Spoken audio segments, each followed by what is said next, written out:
Manav Rachna presents New Age Parenting.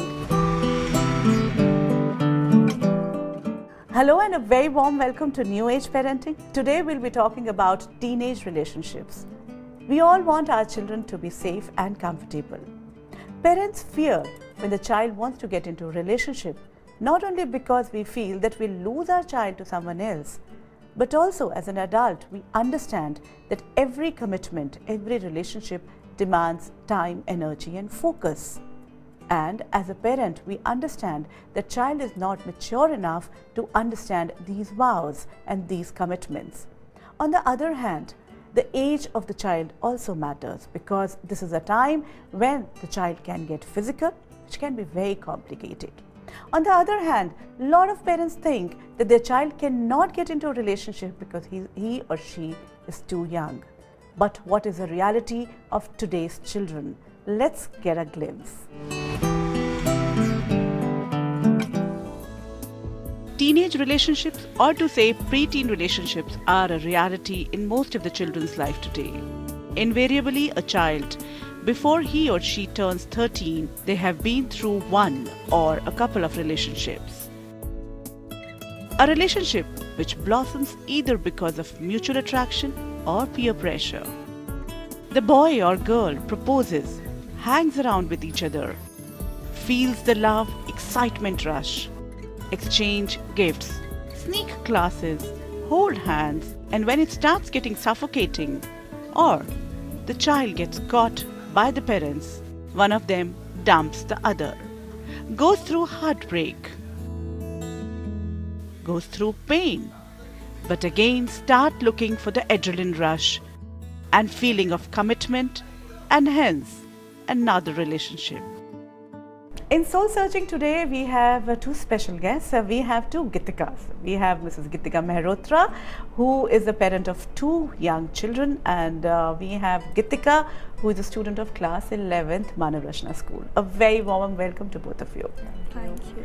Gitika ji, why as a parent we are afraid, we fear of our child, our teenager getting into a relationship?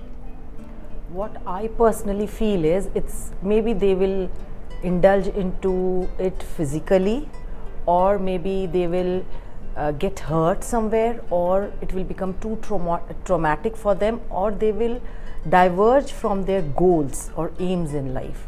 But the first fear is that they'll get physical. Physical, yeah. First thing I want to ask you, Gitika Junior, is that when a teenager gets into a relationship, is it to experience a physical relationship? No, not at all.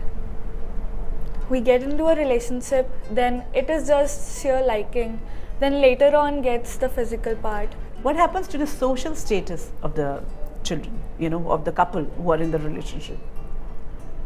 It gets a little high. They are considered to be cool. So if a friend of mine or even I am in a relationship, then I'll be considered in the cool group, that I have a boyfriend and she's cool and something like that.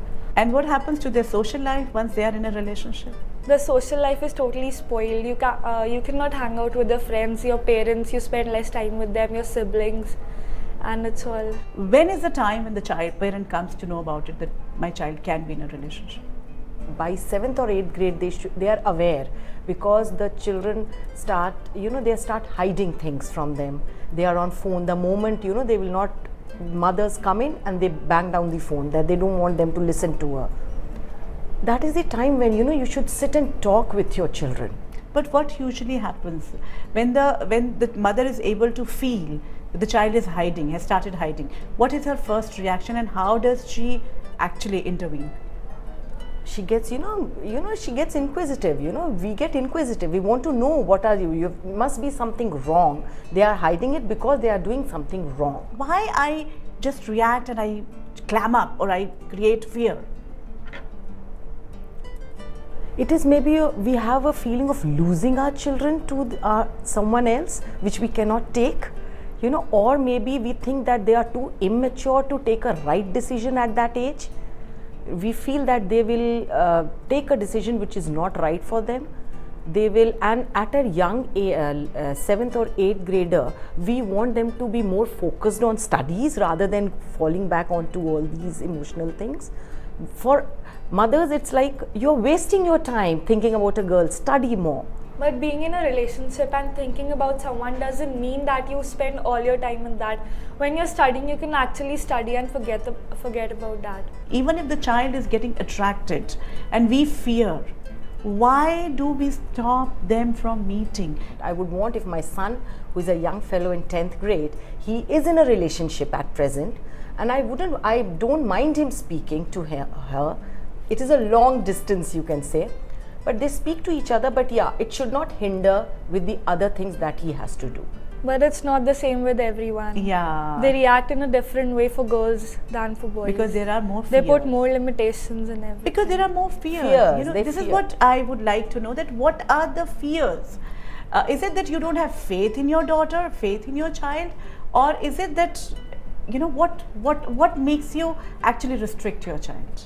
Maybe being a mother of a daughter makes you more protective towards them. You have that, they are vulnerable, more vulnerable than the boy. Boy can handle, yeah, we do have that thing in our minds, that girls have to be protected, boys can protect themselves.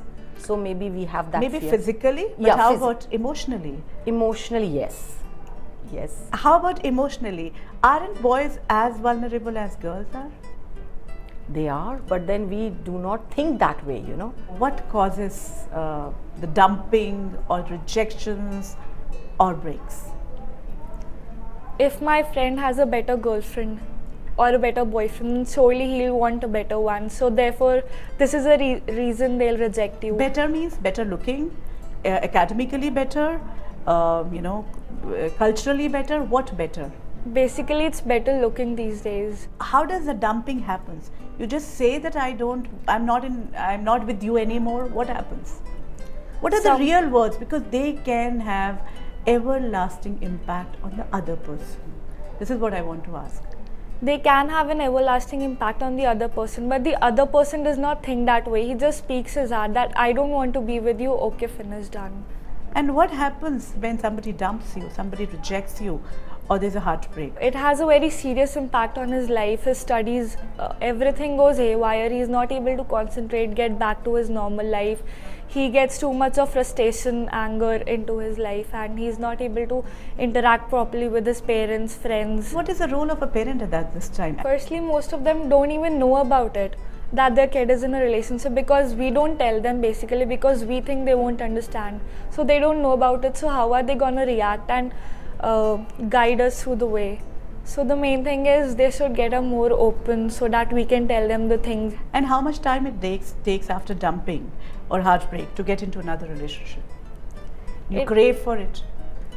Yes, actually it depends how serious you were for that person.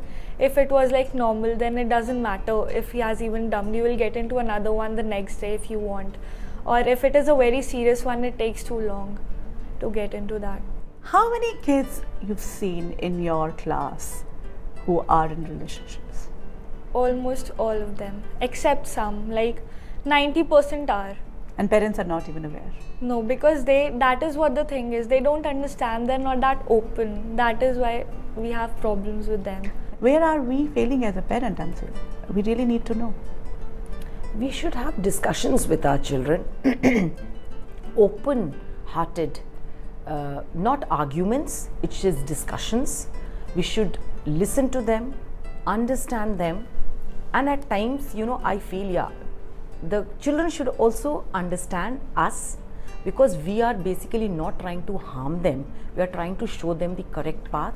When my daughter came and told me in her 11th grade that she is going steady, I just wanted to meet the boy. I just wanted to meet the boy. The moment I met the boy, I was convinced that she had chosen a good boy. One thing that I had made it very clear to my daughter, if you go anywhere, I should be known before anybody else can tell me. It should be known to to me, me, yeah, through you, that you are at this place with him for a movie, for a lunch. And I even wanted her to be home not very late in the night. Yes, actually it's not the same with everyone. She's open, but most of the mothers are not. if you tell them you're in a relationship or you like someone, then they'll react in different ways. They won't want you to go out with someone because they care so much about the society, that what will people say, your image will be spoiled, and they care so much about it that they don't know about the happiness and how should they bring it, bring us up. But do you think teenage relationships are actually doing good to kids, or they are bringing more pain and heartbreak and stress? What is your take? They're actually bringing in more pain and heartbreaks, but it actually even gives you happiness in the beginning. Gitika and Gitika ji, thank you so much for being a part of this show. And in fact, we have a small gift hamper for you. Just look under the table. There is a gift hamper from Nature's Essence for both of you, the beautiful ladies, so that nature's bounty remains with you. Thank you so much. Thank you. Thank you. Soul Searching openly tells us what are the fears of the parents and, of course, what are the needs of the children, why they want to get into these relationships, what is it that they're getting out of these obsessions, and they are becoming obsessive relationships. Each time getting into a relationship, going through the heartbreak and feeling the rejection can create lifelong scars for every child. And this can be very hurting for the personality of the child. In fact, these circumstances will keep coming back in his or her life. If the old system of restrictions or counseling is not working, we need to look at our own systems. We really need to look at our own belief systems. We need to change. As a parent, we'll have to understand the spiritual significance of these new age kids and what is the significance of a relationship, how to counsel that child in a different way. To know more about New Age Parenting Workshops, call now 971-871-9806, 011-4056-5900, or mail us at info@newageparenting.net. Manav Rachna presents New Age Parenting.